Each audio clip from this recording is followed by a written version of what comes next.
அனைவருக்கும் வணக்கம். இன்றைக்கி நம்ம வந்துட்டு ஓய்வு பற்றி பார்க்க போகிறோம். என்னடா லீவு நாளில் ஓய்வு பற்றி. அதாவது ஒரு பெரிய வேலையை எடுத்துக்க போகிறோம், ஒரு பெரிய பொறுப்பு, ஒரு முழு நேர மகளாக இருக்க போகிறோம், ஒரு முழு நேர பெற்றோராக இருக்க போகிறோம், இல்லை ஒரு முழு நேர ஒரு நிர்வாகத்தை பொறுப்பெடுத்துக்க போகிறோம். அப்படின்னா அதுக்கு முன்னாடி ஒரு ஓய்வு தேவை அப்படின்னு சொல்கிறாங்க. இதையும் பார்த்தீங்க அப்படின்னு சொன்னால் காலையில் எந்திரிக்கும் போது மெதுவாக துடிக்கும், வேகமாக துடிக்குது அப்படின்னு சொன்னால் ஒரு துடிப்புக்கும் இன்னொரு துடிப்புக்கும் இடையில் அது சரிவர ஓய்வெடுக்கலை அப்படின்னு சொல்கிறாங்க. நம்ம எப்போவுமே பெருமையாக சொல்கிறோம் நம்ம இருதயம் எப்போவுமே துடிச்சிட்ருக்குன்னு. ஆனால் அது ஓய்வாக நிதானமாக வந்துட்டு துடிக்கும் எப்போ நம்ம உறக்கத்தில் இருக்கும்போது. ஸோ அந்த இதயத்துக்கும் ஓய்வு தேவை. நம்மக்கிட்ட ஒரு தப்பான அபிப்பிராயம் இருக்குது. என்ன, ஏழைகள் விடுமுறை எடுக்க முடியாது, பணக்காரங்களுக்கு தாங்க விடுமுறை, காசு இருக்குது செலவு பண்ண முடியும் அப்படின்னு சொல்லிட்டு நமக்குள்ள ஒரு எண்ணம் இருக்குது இல்லையா?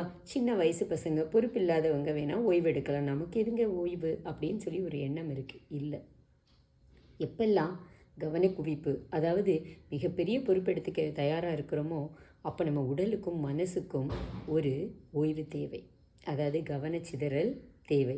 இந்த லீவில் போகிறேன், விடுப்பில் போகிறேன், விடுமுறையில் போகிறேன் அப்படின்னு சொல்கிறவங்க லேப்டாப் எடுத்துகிட்டு ஃபோன் எடுத்துகிட்டு அப்படியே நீங்கள் போனீங்கன்னா அங்கேயும் போய் ஆஃபீஸ் வேலை தான் பார்ப்பீங்க.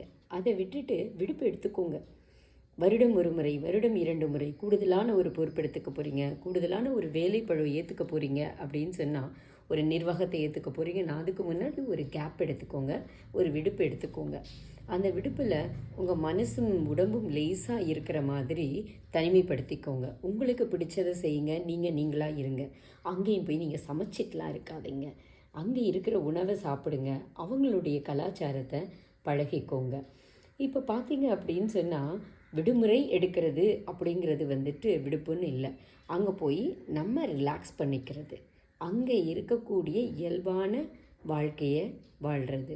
ஸோ இந்த விடுப்புங்கிறது இப்போ குடும்பத்தில் இருக்கிறவங்களுக்கு தேவை.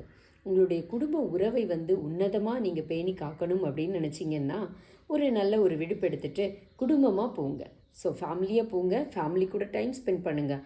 அங்கேயும் போய் நீங்கள் ஃபோன் பண்ணிக்கிட்டு ஃபேமிலி ஏதோ பண்ணிகிட்டு இருக்கிற மாதிரி பண்ணாதீங்க.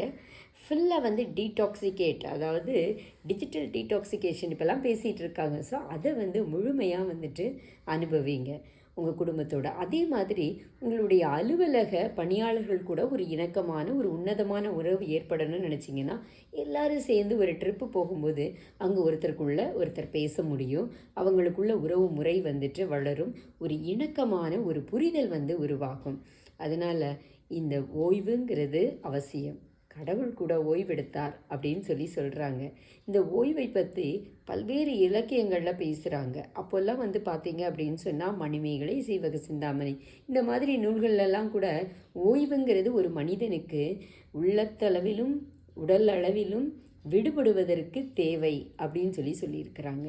திருக்குறளில் நம்மளுடைய திருவள்ளுவர் முழுமையாக ஓய்வுங்கிற வார்த்தையை யூஸ் பண்ணலாம் அப்படின்னாலும் கூட வருவதற்கு முன்னாடியே சிந்தித்து திட்டமிட்டு பின்னர் ஓய்வெடு அப்படின்னு சொல்லியிருக்கிறாங்க. ஸோ இந்த ஓய்வுங்கிறது எல்லாருக்குமே தேவை தான். ஓயாமல் ஓடிக்கிட்டே இருக்கிறதுனால உள்ளமும் உடலும் பாழடைந்து பழுதடைந்து மற்றவங்களையும் பழுதடைய வைக்கும். எனவே ஓய்வு அவசியம். ஓய்வெடுக்கலாமா? வருடத்திற்கு 1 முறையா 2 முறையா திட்டமிட்டு கொள்வோம். அந்த 1 நாள் ஓய்வில்லையோ 2 நாள் ஓய்வில்லையோ உலகமே முடிஞ்சு போகிறது இல்லை. நன்றி.